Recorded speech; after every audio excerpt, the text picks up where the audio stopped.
So in our previous class, we were talking about the OJ, and today we will discuss OJ in detail.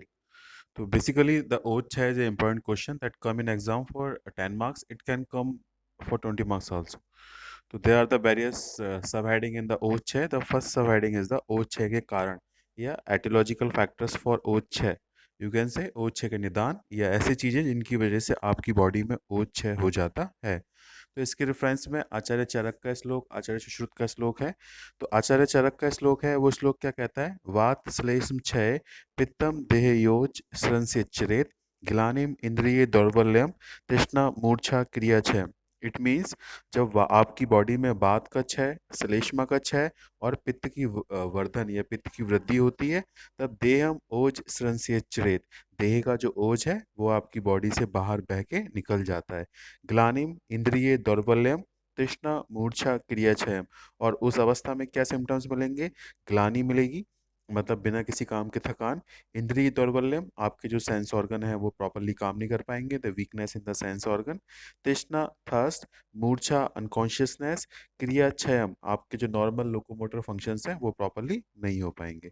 आचार्य सुश्रुत ने श्लोक दिया है, वो बोलते हैं अभिघातात् क्षयात् कोपात् शोकात् ध्यानाच्छमात् क्षुधा ओज संचयते होभ्यो धातु ग्रहणा निश्रितम तेज समीरितम तस्मात् विश्रंस्यति देहिना.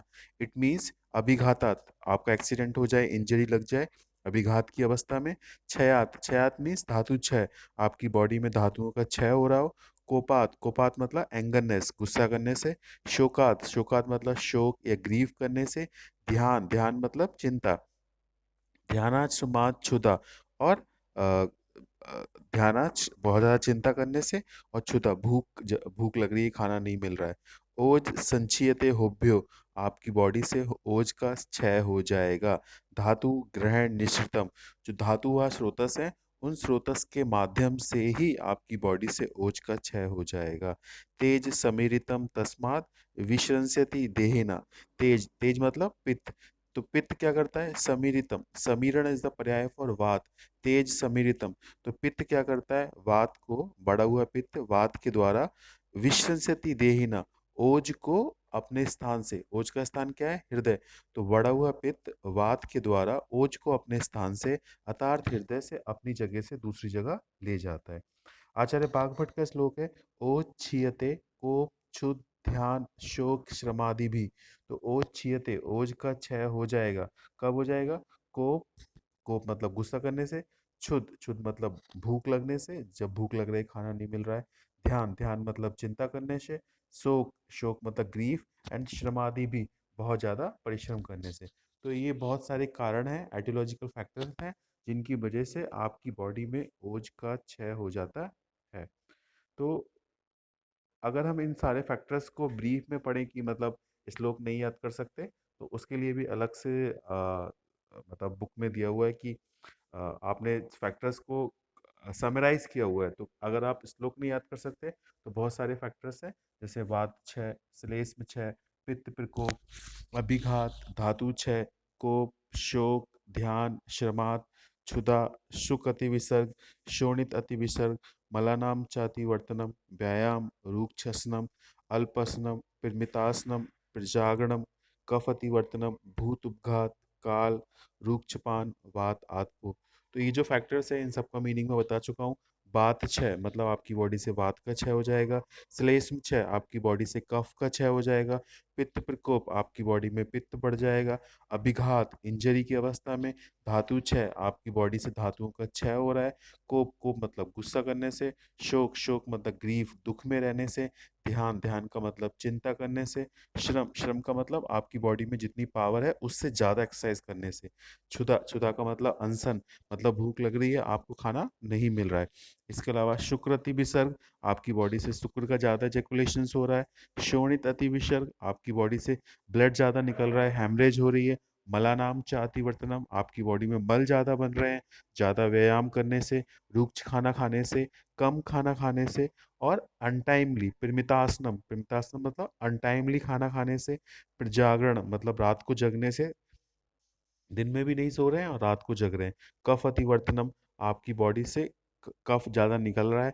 भूत उपघात, दैट इज इन्फेक्शंस, तो आपको जो इन्फेक्शन होंगे उस अवस्था में काल, काल मतलब समय के हिसाब से, जैसे गर्मियों में आपका बॉडी का जो बल है वो ऑटोमेटिकली कम हो जाता है, सर्दियों में आपकी बॉडी का जो बल है वो ऑटोमेटिकली बढ़ जाता है, दैट इज काल।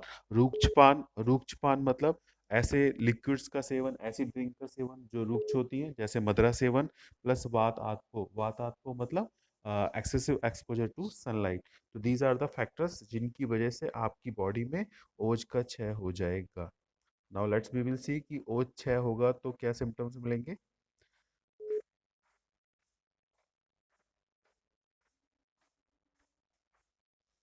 तो उसका जो ओज छह के जो सिम्टम्स हैं, दैट सिम्टम, चरक का ये बहुत फेमस श्लोक है। ये श्लोक क्या कहता है? ये श्लोक कहता है, बिभेति दुर्बलो अभीक्षणम ध्यायति व्यथितेन्द्रिये दुष्छायो दुर्मना रूपचा छामस चैव ओसा क्षय। दुर्मना, दुर्मना का मतलब चक्रपाणी ने दिया है मनोबलहीना, मतलब ऐसे व्यक्ति। दुर्मना का मतलब जिनका जो साइकोलॉजिकल पावर है वो बहुत कम है। तो श्लोक क्या कहता है? विवेति, विवेति मतलब बिना कारण के डर जाना। दुर्बलो, दुर्बलो का मतलब वीकनेस। अभीक्षणम, अभीक्षणम का मतलब बिना बिना किसी कारण, विभेति दुर्बलो अभीक्षणम, तो विभेति अभीक्षणम मतलब बिना किसी कारण के डर जाना। दुर्बल का मतलब वीकनेस। ध्यायति, ध्यायति मतलब हमेशा चिंता में रहना। व्यथितेंद्रिय मतलब उसकी जो इंद्रिय हैं वो हमेशा डिस्कम्फर्ट रहेंगी।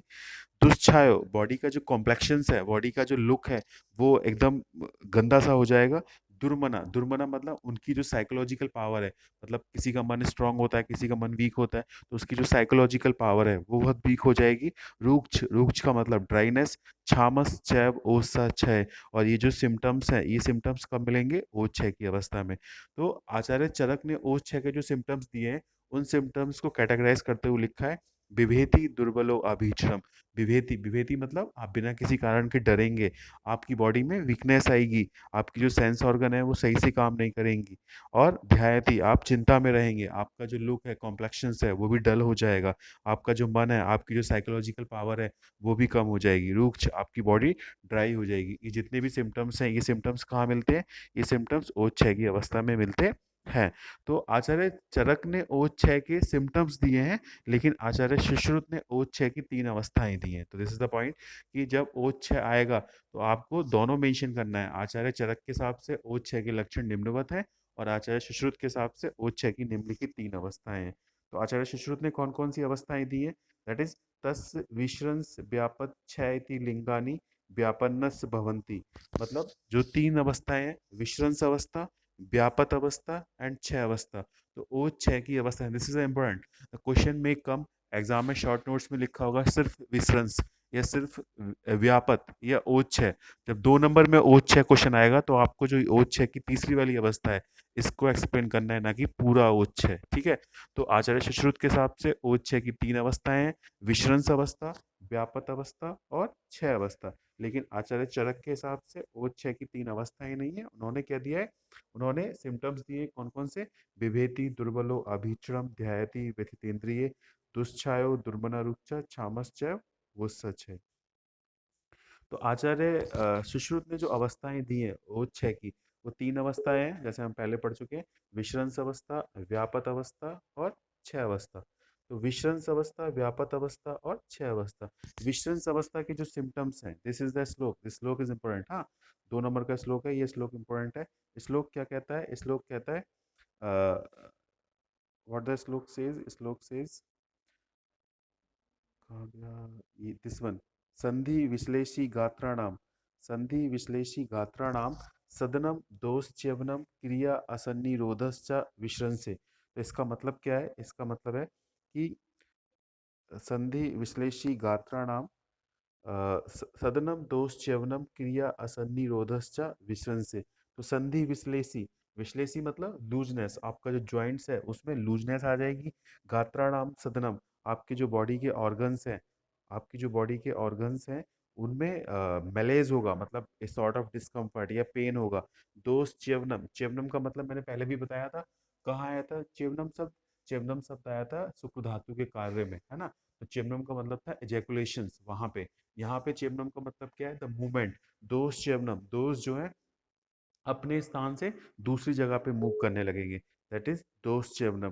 क्रिया असन्निरोधश्च विश्रंसे।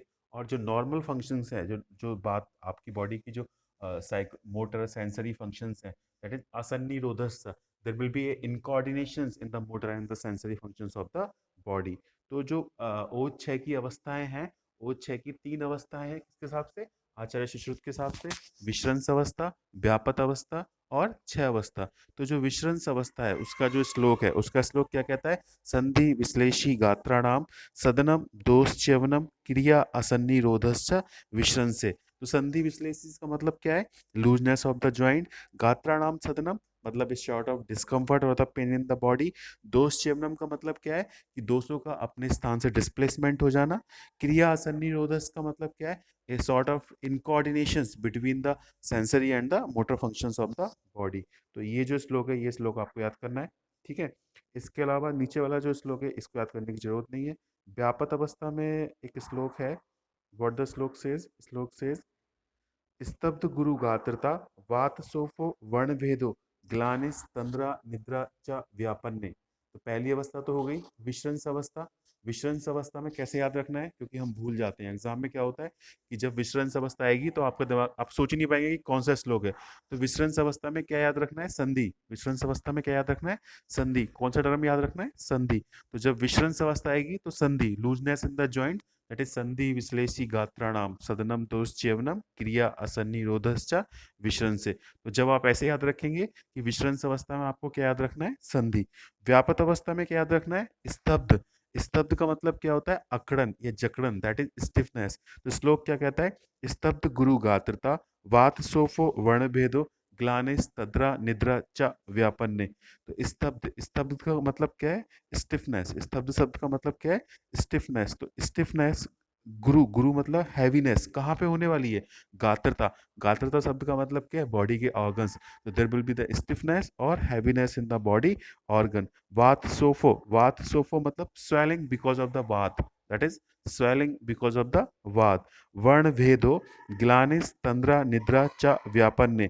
वर्ण भेदो, वर्ण भेदो मतलब जो आपकी बॉडी का नॉर्मल कलर है उससे अलग तरह का कलर आपकी बॉडी में डेवलप होने लगेगा।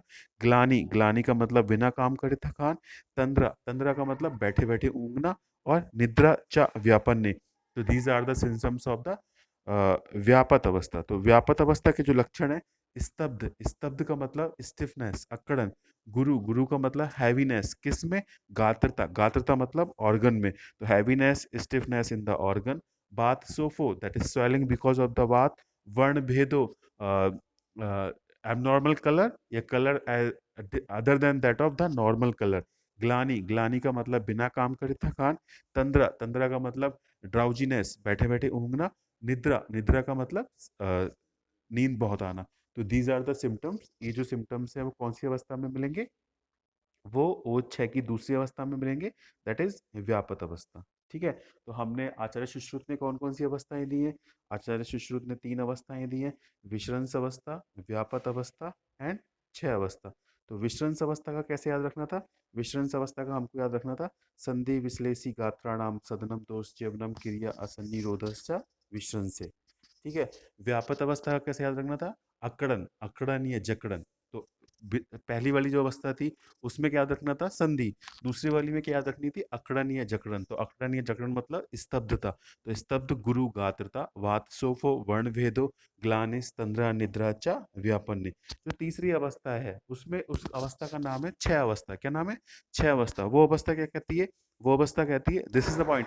मैंने पहले बोला था कि अगर सपोज ओ 6 दो नंबर में आएगा, अगर ओ 6 दो नंबर में आएगा तब आपको स्टार्टिंग कैसे करनी है, आचार्य सुश्रुत के हिसाब से ओ 6 की जो तीसरी अवस्था है उसका नाम छह अवस्था है और उसमें निम्नलिखित चरण, निम्नलिखित सिम्टम्स देखने को मिलते हैं।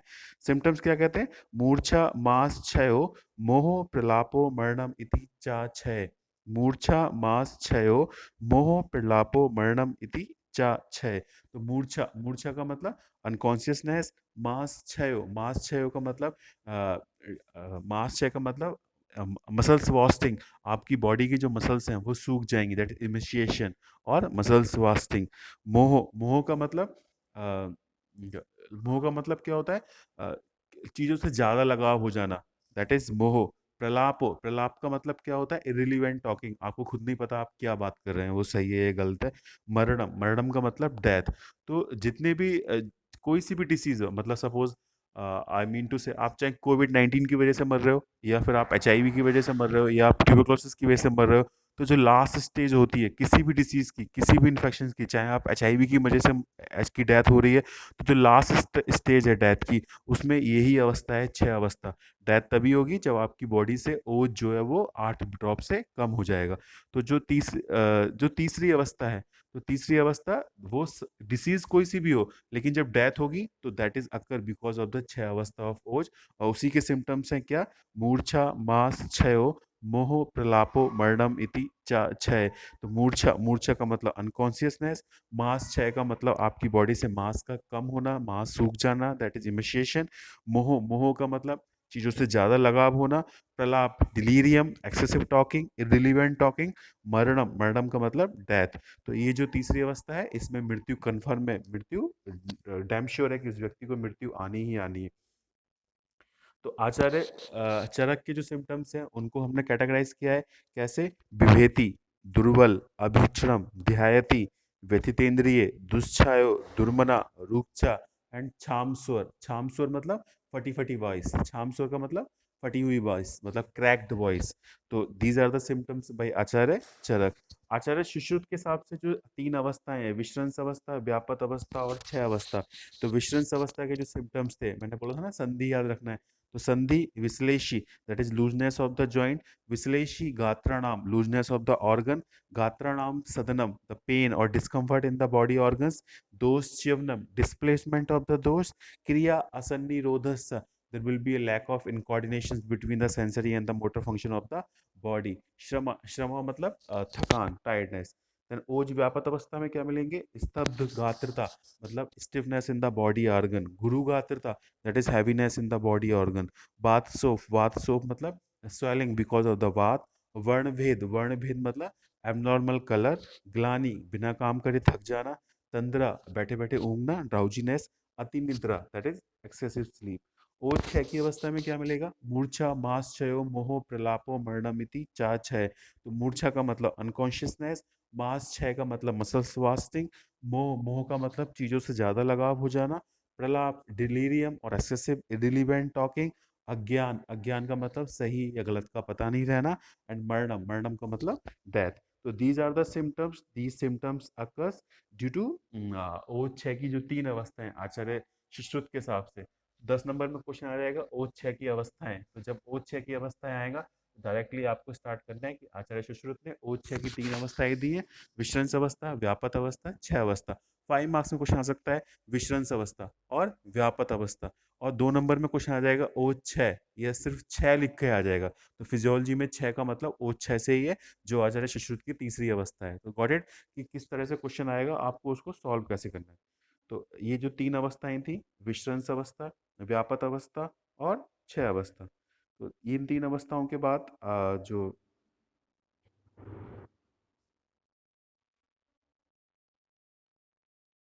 नेक्स्ट जो टॉपिक है, मैंने बोला ना सबसे पहले कि जो ओज 6 की हम बात कर रहे हैं, तो जो ओज 6 वो 2 तरीके का होता है, एक परोज और एक अपरोज। तो परोज वो ओज है जो आपके हृदय में रहता है, उसी का श्लोक है तत्परस ओज स्थानम तत् चैतन्य संग्रह।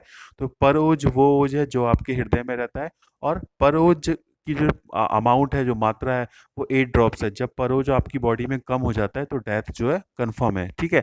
लेकिन जो अपरोज है उसकी प्रमाण जो है आधा अंजलि है। तो जब हम ओ 6 की बात करते हैं नॉर्मली, जब ओ 6 की बात करते हैं, जो विश्रंस अवस्था, व्यापक अवस्था देखने को मिल रही है, वो अपरोज के केस में है। जब परोज कम होगा, 8 ड्रॉप्स वाला 7 ड्रॉप्स होगा, तो डेथ कंफर्म है। तो जो ओ 6 की जो तीसरी अवस्था है, तो वो सबसे ज्यादा क्रिटिकल स्टेज है। वो चाहे आप बोल सकते हो कि जो परोज की के वजह से हो रही है, या अपरोज की लास्ट स्टेज है। मतलब जब 8 ड्रॉप से कम होगा तब डेथ कंफर्म है। क्योंकि जो तीसरी अवस्था है उच्च की, उसमें बोला है मूर्छा, माश्चर्य, मोह, प्रलापो एंड लास्ट शब्द आया मरणम। मरणम मतलब डेथ, कंफर्म डेथ है। तो जो परोज है, जब परोज का अमाउंट आपकी बॉडी से 1 ड्रॉप भी कम हो जाएगा तो डेथ कंफर्म है। और जो ये 3 अवस्थाएं बताई गई हैं वो किसके रेफरेंस में बताई गई है? वो ये 3 अवस्थाएं अपरोज के रेफरेंस में बताई हैं आचार्य सुश्रुत ने। कौन कौन सी? विश्रंस अवस्था, व्यापक अवस्था एंड 6 अवस्था। तो next we will see the ओज व्यवस्थापन। ओज व्यवस्थापन शब्द का मतलब क्या है कि ओज व्यवस्थापन, व्यवस्थापन मतलब पुनः स्थापन। अगर आपकी बॉडी से ओज कम हो गया है तो आप उसको कैसे करेक्ट करेंगे। तो व्यवस्थापन का मतलब जब आपकी बॉडी में ओज क्षय हो गया है तो उसको दोबारा करेक्ट कैसे करेंगे, पुनः स्थापना कैसे करेंगे। तो आप दो करेक्ट कैसे करेंगे, कौन से ओज को कर सकते हैं, आप केवल अपर ओज को कर सकते हैं, पर ओज को आप नहीं कर सकते। अगर पर ओज 8 ड्रॉप्स की जगह 7 ड्रॉप्स हो गया है तो आप उसे चाह के भी ठीक नहीं कर सकते, डेथ कन्फर्म है। किसको कर सकते हैं, सिर्फ अपर ओज को। तो उसका एक बहुत फेमस श्लोक है, ये श्लोक मतलब first year, second year, final year, ना केवल ओज है, हर जगह इंपॉर्टेंट है, तो इसे हो सके तो याद कर लेना। बहुत सिंपल श्लोक है। श्लोक क्या कहता है, दोष धातु मल क्षीणो वल क्षीणो अपि वानरा स्व योनि वर्धनम यत्तद अन्नपानम प्रकांक्षति इदद आहार जातम तु क्षीण प्रार्थ्यते नरा तस्य तस्य सा लाभे तु तम तम क्षयम पोहति। इसका मतलब क्या है, दोष धातु मल क्षीणो, दोष धातु मल क्षीणो वल क्षीणो अपि वानरा। तो जब आपकी बॉडी से दोष क्षय हो जाएगा, धातु क्षय हो जाएगा, मल क्षय हो जाएगा, वल क्षय हो जाएगा, तो जब जिस व्यक्ति में नरा, नरा मतलब व्यक्ति, जिस व्यक्ति या पुरुष में दोष का क्षय, धातु का क्षय, मल का क्षय या बल क्षय होता है, स्व योनि वर्धनम। तो स्व, स्व मतलब अपनी, योनि मतलब कारण। तो वो व्यक्ति अपने जिस चीज का क्षय हुआ है उस चीज को बढ़ाने वाले फैक्टर्स की यत्तद अन्नपानम प्रकांक्षति। तो वो व्यक्ति प्रकांक्षति, प्रकांक्षति मतलब डिजायर, तो वो व्यक्ति ऐसी चीजों के खाने पीने की इच्छा करता है जिसकी वजह से जो चीजें आपकी बॉडी में कम हुई हैं वो चीजें ऑटोमेटिकली आपकी बॉडी में बढ़ जाए। इदद आहार जातम तु, इदद आहार जातम तु क्षीण प्रार्थ्यते नरा। तो इदद आहार जातम तु क्षीण प्रार्थ्यते नरा। तो वो व्यक्ति जैसे जैसे जो जो चीजें कंज्यूम करता जाएगा, खाता जाएगा, प्रार्थ्यते नरा तस्य तस्य था लाभ हेतु क्षयम पोहति। वैसे वैसे उसकी अवस्थाओं में जो चीजें क्षय हो गई हैं वो अवस्थाएं, वो चीजें उसकी बॉडी में पुनः बढ़ने लगेंगी। तो this is the very famous श्लोक बाय आचार्य शिशु। श्लोक क्या कहता है, दोष धातु मल क्षीणो वल क्षीणो अपि वानरा। तो दोष धातु मल का क्षय जिसमें होता है उस व्यक्ति में बल का भी क्षय होगा। स्व योनि वर्धनम, स्व योनि वर्धनम, तो वो उन फैक्टर्स को बढ़ाने के लिए यत्तद अन्नपानम प्रकांक्षति, जिस तरह के वो आहार विहार की आकांक्षा करता है। इदद आहार जातम तु, तो जैसे जैसे वो आहार आहार या विहार खाने पीने की चीजें उसकी बॉडी के अंदर जाती जाएंगी, प्रार्थ्यते नरा तस्य तस्य था लाभ हेतु, वैसे वैसे उसको लाभ होता रहेगा। तम तम क्षयम पोहति, और जिन चीजों का उसकी बॉडी में क्षय हो गया था वो चीजें उसकी बॉडी से पुनः बढ़ने लगेंगी। देर इज द अनदर श्लोक, वो श्लोक क्या कहता है कि ओजोवर्धक आहार द्रव्य क्या है। तो ओजोवर्धक आहार द्रव्य क्या है, मतलब रसायन। रसायन क्या होता है, ये आप फाइनल ईयर में आओगे तब पढ़ोगे। रसायन बेसिकली क्या होता है, रसायन एक ऐसी चीज है जिसके खाने पीने से रस आदि धातुओं का अयन, अयन मतलब बनना, निर्माण, तो रस आदि धातुओं की पुनः स्थापना, रिजुवनेशन, रसायन का मतलब रिजुवनेशन थेरेपी। तो जिन चीज़ों से आपकी बॉडी में रिजुवनेशन होता है, जो चीज़ें रसायन का काम करती हैं, जैसे आजकल चल रहा है आंवला, आंवला इज ए वेरी गुड रसायन, दूध बहुत अच्छा रसायन है, घी बहुत अच्छा रसायन है। तो जो जिन चीज़ों की वजह से आपकी बॉडी को नरिशमेंट प्रोवाइड होता है, आपकी बॉडी की रस आदि धातुएं सम्यक प्रकार से बनती हैं, उस पद्धति को रसायन कहते हैं। तो रसायन द्रव्य जो आपकी धातुओं को न धातु वर्धक हो, ऐसे द्रव्य जो होते हैं वो ओज को भी बढ़ाते हैं, उनका प्रयोग हमें करना चाहिए। क्षीर का प्रयोग, आंवले का प्रयोग, दूध का प्रयोग, घी का प्रयोग, तो ऑल दीज थिंग जो ओजवर्धक द्रव्य है इनका प्रयोग हमें डेली करना चाहिए। तो इनके सेवन से क्या होता है, आपकी बॉडी में जो ओज की जो अवस्था है वो बैलेंस रहती है, मतलब वो कम नहीं होती, वो बैलेंस रहती है।